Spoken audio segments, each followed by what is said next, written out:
வணக்கம் உறவுகளே. இன்றைக்கு பார்த்தீங்கன்னா இன்றைக்கு ஒரு அருமையான ஒரு சமையல் காணொலி ஒன்று தான். இன்றைக்கு என்னென்றால் விடிய சாப்பாடே செய்ய போகிறோம். இப்போ கிட்டத்தட்ட ஒரு 7 மணி 7:30 ஆகுது. நாங்கள் என்ன சாப்பாடு செய்ய போகிறோம்னு சொன்னால் நல்ல சுவையான பஞ்சு போல் ரவா தோசை தான் செய்ய போகிறோம். இது வந்து முழுக்க முழுக்க ரவையும் உளுந்தும் சேர்த்து தனியத்தான் செய்ய போகிறோம். பழமையான கோதுமை மாகலேருந்து செய்த நாங்கள் இது வந்து ரவையை வச்சுக்கொண்டு தான் இந்த தோசை செய்ய போகிறோம். நல்ல சாஃப்டான தோசையாக இருக்குது. அதோட வந்து நல்ல ஒரு தக்காளி சட்னி தான் செய்ய போகிறோம். நாங்கள் நார்மலாக மற்ற தோசைகளுக்கு மிளகாய் சம்பல் தான் செய்யறாங்களே என்ன தக்காளி சட்னியும் ரவா தோசையும் தான் செய்ய போகிறோம். அப்போ அப்படியே தொடர்ந்து காணொலியை பார்ப்போம். நாங்கள் ரவை தோசை செய்கிறதுக்கு என்ன செய்ய போகிறோம்டா 1/2 கிலோ ரவை எடுத்துருக்குறேன். அதோட வந்து 1/4 கிலோ அளவில் உளுந்து எடுத்துருக்குறேன்.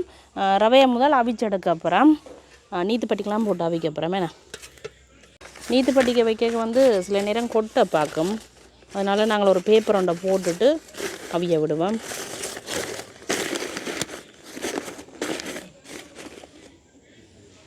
அரை கிலோ ரவை நல்ல வடிவாக அரிச்சு எடுத்து வச்சுருக்கிறோம். ரவை வந்து என்ன சாப்பாடு செய்கிறதுக்கு எடுக்கிறேன்றாலும் அரிச்சு பாவிக்க வேணும். ஏனெண்டா ரவையில் வந்து கூடுதலாக வண்டு புழுக்கள் பிடிக்கிறது வந்து கூடுதலாக இருக்குது. அதனால் அரிச்சு பாவிக்க வேணும்.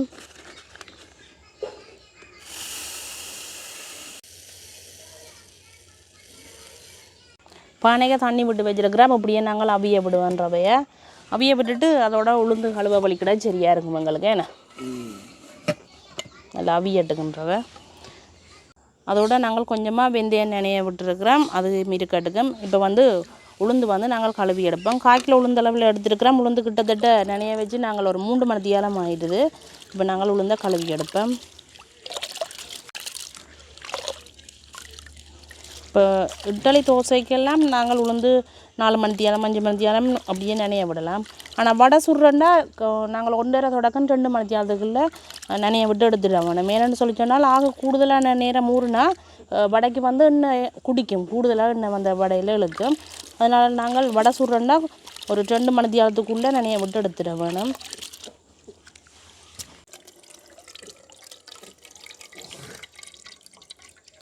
நாங்கள் நல்ல வடிவாக தோல் எல்லாம் நீக்கி கழுவி எடுத்துட்டோம். மற்றது ஒருக்கா அரிச்சு நாங்களே ஏன்னா சில நேரங்களில் அந்த மண் கல்லுகள் இருக்கக்கூடும். வடிவாக அரிச்சும் எடுத்துட்டோம். அதோட இப்போ பார்த்திங்கன்னா வெந்தயம் இருக்குது. வெந்தயம் நினைய வச்சுருக்கிறோம்.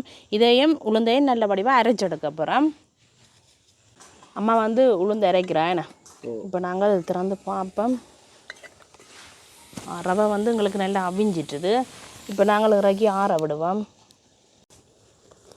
சுடுது சரியா. கோதுமை மாவு வைக்கிற வாசம் வருது. ஆனால் இதுக்கு நாங்கள் இன்றைக்கு கோதுமை மாவு சேர்க்கையில் இந்த தனியாக ரவையும் உளுந்தும் வச்சு தான் இந்த தோசையை நாங்கள் சுட்டு எடுக்க போகிறோம். ஆனால் நல்லா சொப்டாக நல்லா பஞ்சு மாதிரி வரும். இந்த தோசை வந்து கொஞ்சமாக பரவி விட்டாலும் தோசை வந்து நல்லா மொத்தமாக வரும். இப்படியே ஆறட்டுக்கும் எங்களுக்கு. இந்த கட்டியில் வந்து உடைச்சி விட்டாச்சு. இப்போ பார்த்திங்கன்னா உளுந்து வெந்தயம் அதோடு நாங்கள் கொஞ்சம் தேங்காய் பூவும் சேர்த்து நல்ல வடிவாக அரைச்சி எடுத்து வச்சுருக்கோம். இது வந்து பட்டை அரைக்க வேணும். அந்த அறுவல் நறுவல் இல்லாமலுக்கு அரைச்சா தான் நல்லா. அதோட வந்து ரவை வந்து ஆற வச்சுருக்குது. என்ன நல்லா ஆறிட்டுது. இப்போ வந்து நாங்கள் ரவை தோசைக்கு மாவு வந்து கரைக்க போகிறோம். இப்போ வந்து மாவை போடுவோம். அதோட மண்பானைக்கு தான் கரைச்சி வைக்க போகிறோம். தைப்பொங்கல் பானை. அதை விட இப்போ நாங்கள் கரைக்கிற நேரம் வந்து கிட்டத்தட்ட பொழுதுபடுகுது. என்ன 6 மணி 6:30 ஆகுது. ஆனால் நாங்கள் விடியத்தான் இந்த தோசை சுட போகிறோம். என்ன இப்போ நீங்கள் விடிய கரைச்சி சுடுறேன்டா கிட்டத்தட்ட குறைஞ்சதும் ஒரு 6 மணி நேரமாவது இது வந்து புளிக்க வைக்க வேணும். 6 மணி நேரம் கொஞ்சம் மட்டன் தான் சொல்லணும். 7-8 மணி நேரம் வந்தால் நல்ல வடிவாக புளிச்சிருக்கு. பொங்கி வரும். தோசையாக இருந்தாலும் சரி இட்லியாக இருந்தாலும் சரி அந்த டைமுக்கு புளிச்சதுண்டா சரி. அதோட வந்து அரைச்சி வச்சிருக்கிற உளுந்து நாங்கள் சேர்ப்போம்.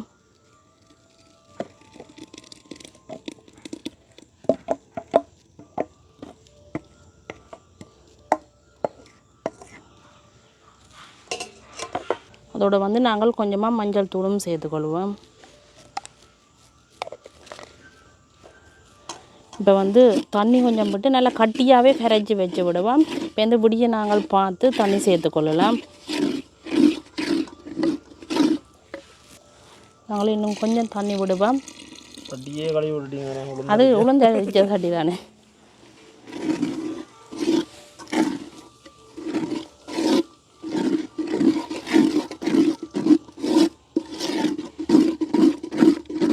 இப்படி நல்ல வடிவாக கரைக்கும் வேணும்.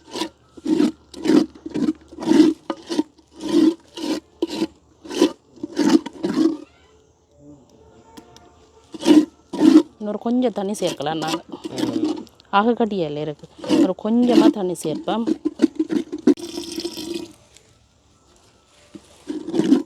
இனி சரியாக இருக்குது.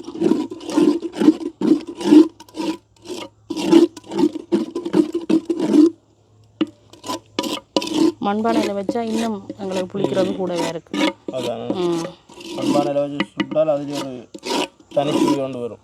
ஓ, இப்படியே இருக்கட்டுக்கும் எங்களுக்கு. நாங்கள் விடிய எழும்பி ரவா தோசை சுட சரி ஏன்னா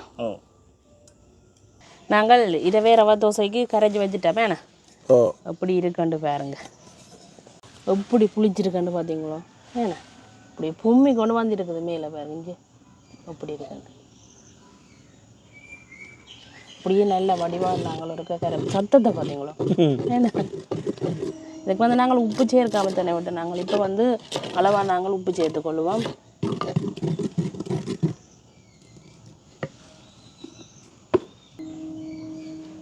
அளவாகவே போட்டுக்கொள்ளுவோம். உப்பை போட்ட பிறகு நல்ல வடிவாக அப்படியே கரைச்சி விடுவோம். கொஞ்சம் தண்ணி சேர்த்தா சரி எங்களுக்கு.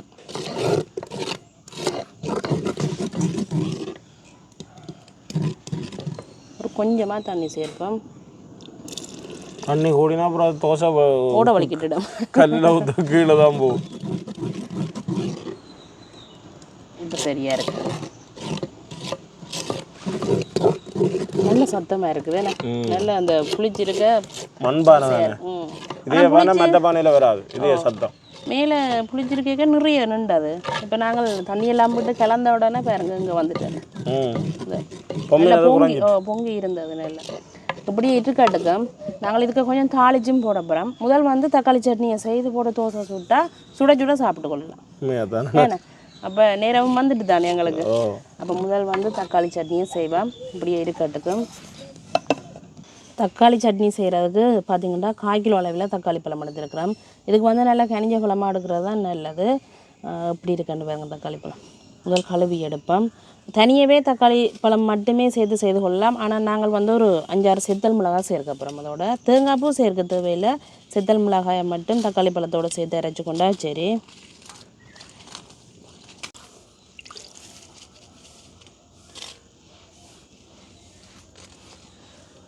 அடுத்ததாக பார்த்திங்கன்னா தக்காளி பழத்தை நாங்கள் வெட்டி போட்டு அரைப்போம். இந்த மூளை நாங்கள் வெட்டி எடுப்போம். தக்காளி பழம் நல்லா அடிபட்டுடும், அதுக்காக சின்ன நான் வெட்ட தேவையில்லை.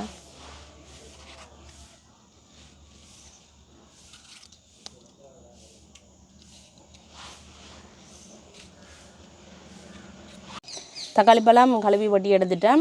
இதுக்கு வந்து தேவையான அளவு உப்பு சேர்த்து நல்ல வடிவாக நாங்கள் அரைச்செடுப்போம். நல்லா கூலாக அடிச்செடுத்தாச்சே என்ன இப்படி இருக்குண்டு. இப்போ நாங்கள் அடுப்பு மூடி தாளிப்போம். மீன் சத்தம் கேட்குது. இப்போ என்னென்றால் இப்படி கோணுகள் எல்லாம் இப்போ குறைவு பழைய காலத்து கோன். உண்மையிலுமே நீங்கள் யாராவது கேட்டிருந்தா அப்படி சத்தத்தை கமெண்ட் பண்ணுங்க.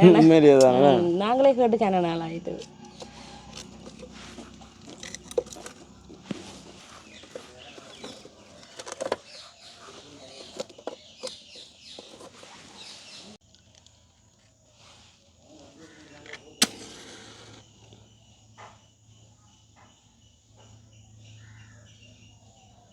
அடுப்பு எங்களுக்கு எரிய தொடங்கிட்டது.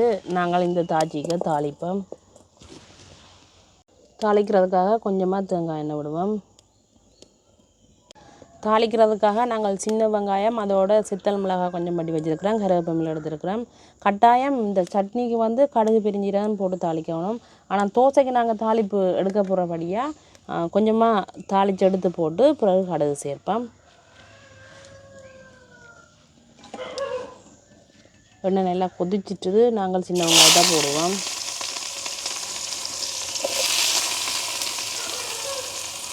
சின்ன வெங்காயம்னா வாசம்.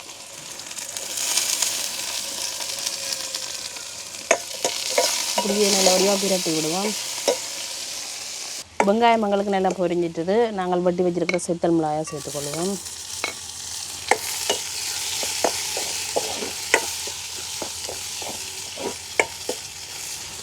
அடுப்பு நல்லா எரியுது ஏன்னா ம் கொஞ்சம் குறைக்க வேணும். நல்ல நாவல் உறவு தானே.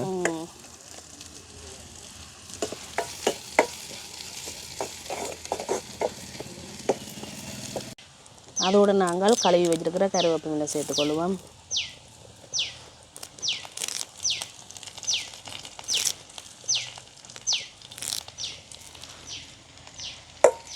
இப்படியே நல்லபடியாக பிரட்டி விடுவோம். இதில் நாங்கள் கொஞ்சத்தை எடுத்து தோசைக்கு சேர்க்க போகிறோம். என்ன ஓ தாளிப்பு சேர்க்க இன்னும் வாசமாக இருக்குது. சின்ன வெங்காயம் போட்டு இப்போ நாங்கள் வந்து தாளிப்பு சேர்க்க அப்புறம் காணுமேண்ணா. இப்போ இதுக்குள்ள வந்து நாங்கள் என்ன செய்ய போகிறோம்னா கடுகும் பெருஞ்சீரகம் போட போகிறோம். கடுகு வந்து இந்த தக்காளி சட்னியும் கொஞ்சம் கூடுதலாகவே சேர்க்க வேணும்.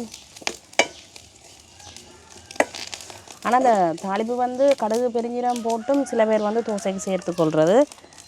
அது சேர்த்தா கொஞ்சம் சின்னாக்கள் சாப்பிட மாட்டேன் வெங்கட விட்ட, அதனால நாங்கள் அதுகள் சேர்க்கிறே இல்லை. கடுகெல்லாம் நல்லா வெடிச்சிட்டுது. இப்போ நாங்கள் அரைச்சி வச்சுருக்கிற தக்காளி சட்னியை இந்த தாளிப்போடு சேர்ப்போம்.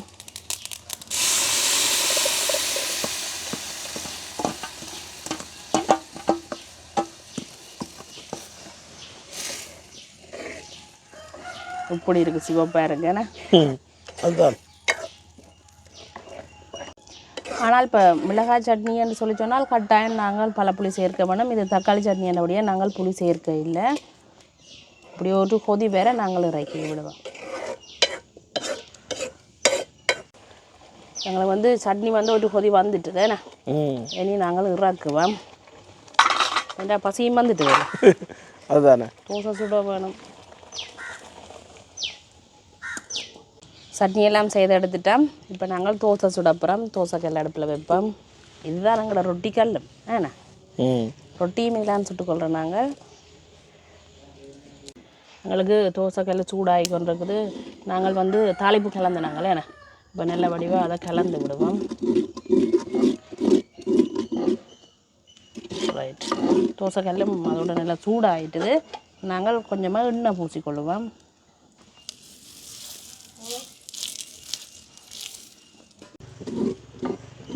எண்ணெய் பூசியாச்சு. நாங்கள் இப்போ முதல் தோசை ஊற்றுவோமே. ஓ சின்ன பேண்டபடியாக ஒரு கொஞ்சம் எடுப்போம். நாங்கள்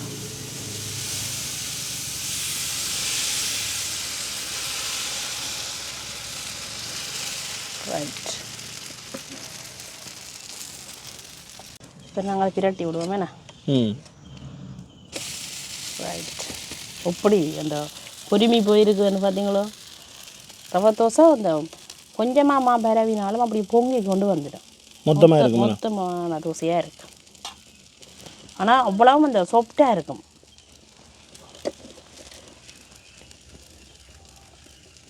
ரக்கு வந்தாங்களேண்ணா முதலாவது தோசை எப்படி இருக்குது.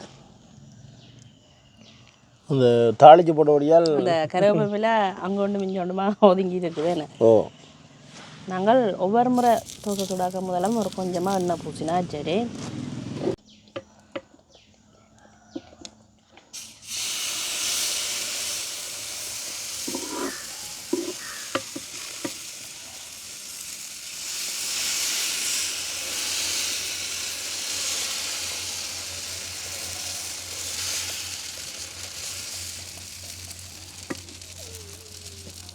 இப்படியே நாங்கள் எல்லா தோசையும் சுட்டு எடுப்போம்.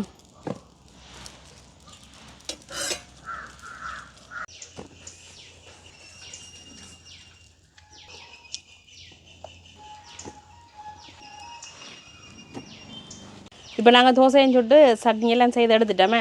இனி நாங்கள் சாப்பிட்டு பார்ப்போம். இப்போ வந்து தோசை சுட்டுருக்குறோம். அதோட தக்காளி சட்னி சாம்பாரும் வச்சுருக்குறோம். பருப்பு உருளைக்கிழங்கு கத்திரிக்காய் போட்டு சாம்பார் வச்சுருக்கேன். இப்போ நாங்கள் சாப்பிட்டு பார்ப்போமே. மடித்து வைப்போமே. ரைட்,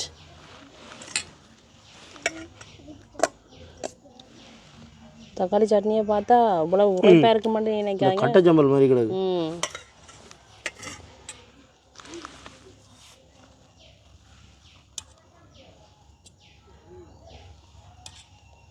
சாப்பிடுவோம்.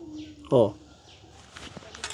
இப்போ தோசையெல்லாம் சுட்டு எடுத்தாச்சு, இப்படியே சாப்பாடு ரெடி ஆகிட்டு ரெடி ஆயிடுச்சு. சரி, நாங்க சாப்பிட்டு பார்ப்போம். அதுவும் ரவை தோசை. அதுதான்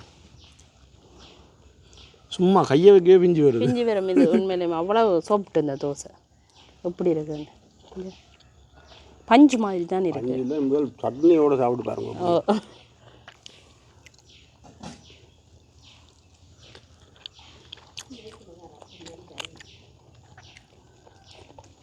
சட்னி நல்லா தான் இருக்குண்ணா.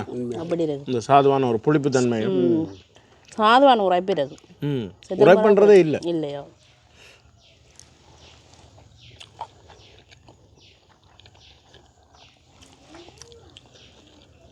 அப்படியே குழச்சி சாப்பிடலாம். அதுதான் அந்த தோசை தான் சும்மா அப்படியே கையை வைக்க பிஞ்சு வருது. இங்கே இப்படி சும்மா பிடிக்க அப்படி இஞ்சி வருங்க. அப்படி இருக்கணும் சோப். கோதுமை போட்டால் கொஞ்சம் ரஃப்பாக இருக்கும். ஓ கொதமை போட்டால் கொஞ்சம் இஞ்சி இஞ்சி இருக்குமே. அது நாங்கள் தாளித்து போட்டது இன்னும் வாசமாக இருக்கு. நல்ல சாப்பாடு காலம். என்ன அதை விட இலவாக சமைக்கக்கூடிய ஒரு சாப்பாடு. அதை விட உளுந்தும் சத்து தானே. சத்து இதுக்கு ஒரு இந்த இதுகளோ அதுகளோ ஒன்றும் இல்லை. தோசையில் வந்து எண்ணெயோ அது இது ஒன்றும் இல்லை. இந்த தாளிச்சு போட்ட ஒரு கொஞ்சம் தான். நீங்களும் இப்படி ஒருக்கா செய்து பாருங்க. உண்மையிலேயே ஒரு அருமையான ஒரு தோசை. பிள்ளைகள் எல்லாம் திரும்பி வடிவா சாப்பிடுவேன். ஆனால் அந்த நல்ல சொப்பு கூட. எத்தனை தோசை வச்சுருங்க? 3 2 3 ஞாபகம் இல்லை. 3 ஆள் குழாச்சி நடக்குது. இல்லை இப்படி சாப்பிடுங்க நல்லா இருக்கு. நல்லா இருக்குமா? நல்லா இருக்கு அப்படின்னா சோமாக இருக்கு.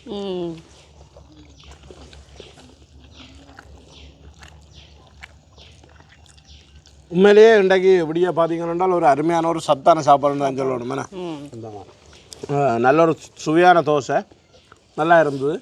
இதே மாதிரி நீங்களும் செய்து பாருங்க. என்ன வளமையாக தோசை சுடுற மாதிரி கோதுமை போடாமல் செய்கிறது. போடாமலுக்கு ரவை மட்டும் போட்டால் சரி. தேங்காய் பூவும் போட்டதோட அடிக்கும். நல்லா இருக்கும். நீங்களும் இதே மாதிரி செய்து பாருங்க. அப்போ நாங்கள் இதோட இந்த காணொலியை முடிச்சு கொள்வோம். நன்றி, வணக்கம்.